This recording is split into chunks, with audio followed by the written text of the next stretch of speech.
Lucas 1, 28-32 dice: Salve, llena de gracia, el Señor es contigo. No temas, María, porque has hallado gracia delante de Dios, y concebirás en tu seno y darás luz a un hijo, a quien pondrás por nombre Jesús. Él será grande y será llamado el Hijo de Dios. ¿Cómo una virgen podía dar a luz a un niño? ¿Intervinieron seres procedentes del cosmos? ¿Se trata de un caso de inseminación artificial o de unión real? Estas cuestiones y otras similares surgieron entre nosotros como temas de discusión.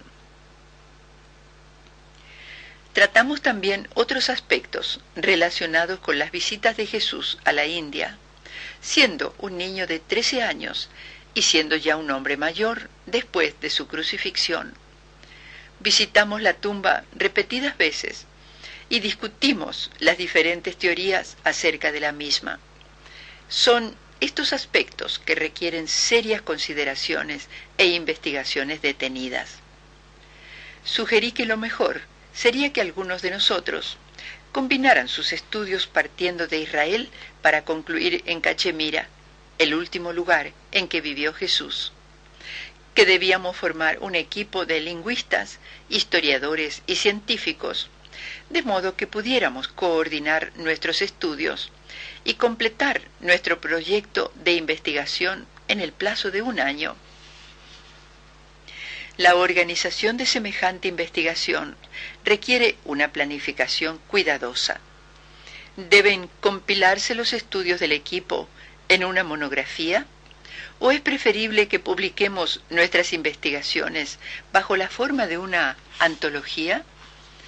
Discutimos una y otra vez estos aspectos, llegando finalmente a la conclusión de que, en tanto no contemos con alguna organización que subvencione, ya sea un seminario o el proyecto, debían continuar las investigaciones individuales, si bien convenía el contacto entre los distintos investigadores. Me satisface enormemente saber que tanto Andreas como Mercedes han continuado sus investigaciones y van a publicarlas en forma de libro. Les deseo éxito en esta arriesgada empresa. Ambos han evidenciado seriedad en sus estudios y espero que sus sinceros esfuerzos fructifiquen en resultados positivos. Con estos votos, aguardo su libro sobre Jesucristo, que sin duda obligará a la meditación. Profesor F. M. Hashnain, M.A.L.B.D. Arch de Ind, director de los departamentos estatales de Historia de Cachemira. Junio 1976. 1 Goji Bagh, Srinagar, Cachemira, India. ¿El niño Jesús y Jesucristo, una misma persona? El silencio evangélico. Los 4 evangelios canónicos guardan silencio sobre la actividad de Jesús desde su nacimiento hasta cumplidos ya los 12 años de edad. Toda mención al Mesías niño se reduce a Lucas 2, 40, 52, que dice: El niño crecía y se fortalecía lleno de sabiduría, y la gracia de Dios estaba en él. Sus padres iban cada año a Jerusalén por la fiesta de Pascua. Cuando contaba 12 años, subieron como era costumbre de la fiesta. Y, pasados los días, cuando regresaron, el niño Jesús se quedó en Jerusalén sin que se dieran cuenta sus padres. Creyendo que iba en la caravana, llegaron al término de la jornada y lo buscaron entre los parientes y conocidos. Como no lo encontraron, regresaron a Jerusalén para buscarlo. Y al cabo de 3 días lo hallaron en el templo, sentado ante los maestros, escuchándolos y haciéndoles preguntas. Todos cuantos lo escuchaban se maravillaban de su inteligencia y de su respuesta. Al verlo se quedaron sorprendidos, y su madre le dijo: «Hijo, ¿por qué te has portado así con nosotros? Tu padre y yo te hemos estado buscando con ansias. Él les dijo, ¿cómo es que me buscabais? ¿No sabíais que yo he de estar en casa de mi padre? Pero ellos no comprendieron lo que les decía. Después bajó con ellos, regresó a Nazaret y les fue obediente, y su madre lo conservaba todo en su corazón. En cuanto a Jesús, progresaba en sabiduría, crecía y aumentaba en gracia, tanto ante Dios como ante los hombres. Pero lo más sorprendente es que el Nuevo Testamento no vuelve a mencionar a Jesús después de este hecho ocurrido a sus 12 años, hasta que ha cumplido ya los 30. Lucas 3:23 dice, cuando Jesús comenzó tenía unos 30 años. Entre esta cita bíblica y la anterior han transcurrido 18 años. 18 años de silencio que rompen la continuidad en el relato bíblico de la vida de Jesús. Pero no debemos contentarnos con este silencio, ya que en tal caso sería completamente lícito plantearse seriamente la pregunta de si este hombre que aparece en vida pública a los 30 años de edad es realmente el mismo niño Jesús nacido en Belén. El hallazgo de Nikolai Notovich. En nuestra primera visita a la casa del profesor Hashnain en Srinagar, este nos narró cómo y por qué llegó a interesarse en el tema de los viajes de Jesús a Cachemira. Hallándose un crudo mes de enero en Ladakh, región montañosa limítrofe entre Cachemira y el Tíbet, quedó aislado por la nieve en su capital, Leh. Para matar el tiempo, el profesor Hashnain se dedicó a revisar viejos textos y manuscritos conservados en las bibliotecas de las lamaserías de Leh. Así fue como se topó con los 40 volúmenes de diarios de los misioneros alemanes, doctores Marx y Franke, misioneros de un grupo religioso que recorría los lugares apartados del mundo. No iban a capitales como Srinagar o Nueva Delhi, sino a puntos más remotos, como por ejemplo Leh, en Ladakh. El diario estaba fechado en 1894. El doctor Hashnain, que no lee alemán, lengua en la que estaba escrito el diario, sintió sin embargo curiosidad por este manuscrito y comenzó a pasar sus páginas. En esto se topó con un nombre escrito en rojo, San Isa. Frente a este nombre aparecía el de Nikolai Notovich. Dado que no podía leer el texto, el profesor Hashnain optó por fotografiar las 2 páginas del manuscrito en que aparecían estos nombres. De regreso ya en Srinagar, el profesor Hashnain se hizo traducir estas 2 hojas. Se enteró así de que los misioneros, doctores Marx y Franke, hacían referencia en su diario a unos manuscritos hallados por Notovich en la lamasería de Emis, a 38 kilómetros al sudeste de Leh. Según estos manuscritos hallados por Notovich, Jesús habría estado en la India y en las regiones más norteñas del Tíbet y de Ladakh, precisamente durante estos 18 años en que la Biblia no da razón de su paradero. Los 2 misioneros alemanes no dan crédito a los informes de Notovich. Tampoco dan crédito a este primer viaje de Jesús a la India, los responsables del movimiento Ahmadiyya.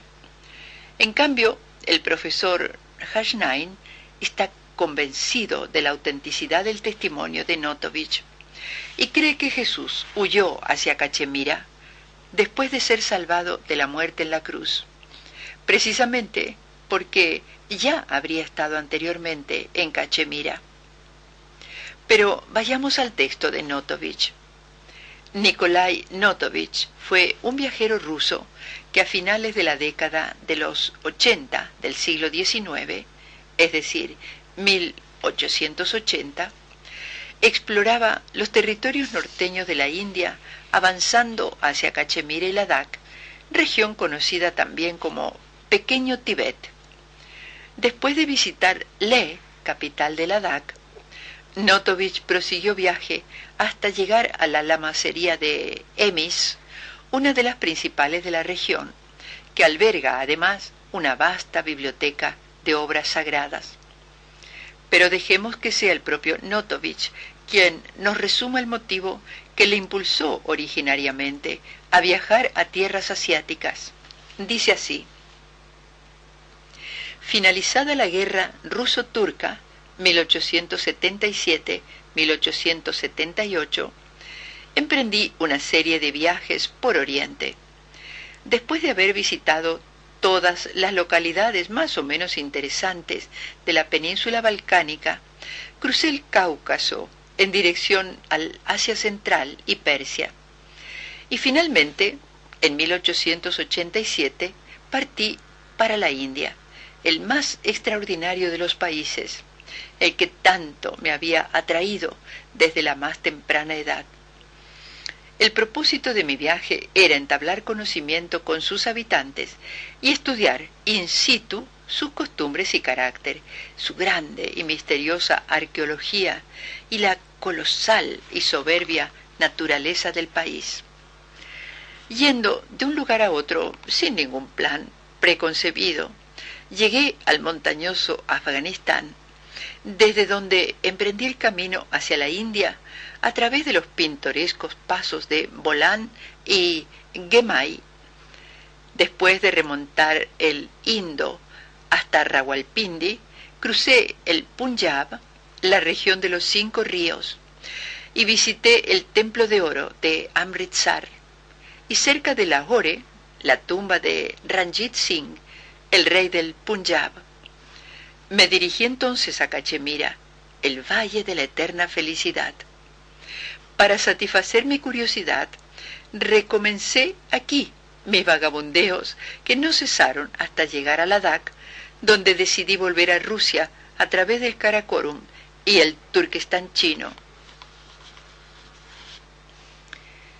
Virshard R. Gandhi, editor y comentarista de la obra de Nikolai Notovich, amplió detalles en junio de 1894 acerca de la forma en que Nikolai Notovich dio con los manuscritos que hablaban de la vida de Jesús en tierras himalayas.